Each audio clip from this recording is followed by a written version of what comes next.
ரசூலுல்லாஹி ஸல்லல்லாஹு அலைஹி வஸல்லம் ஒரு படையை ஒரு இடத்திற்கு அனுப்புகிறார்கள், ஒரு சின்னஞ்சிறிய படை.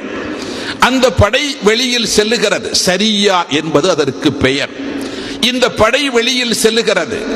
வெளியில் சென்ற பொழுது தற்செயலாக சென்று கொண்டிருக்கிற பொழுது ஒரு ஆட்டு மந்தை, அந்த ஆட்டு மந்தையை மேய்த்துக் கொள்கிற ஒருவர், இவர் சந்திக்கிறார். இந்த சிறு படையை அவர் மேய்க்கிறவர் தன் ஆட்டு மந்தையோடு சந்திக்கிறார். வந்தவர்களை பார்க்கிறார்.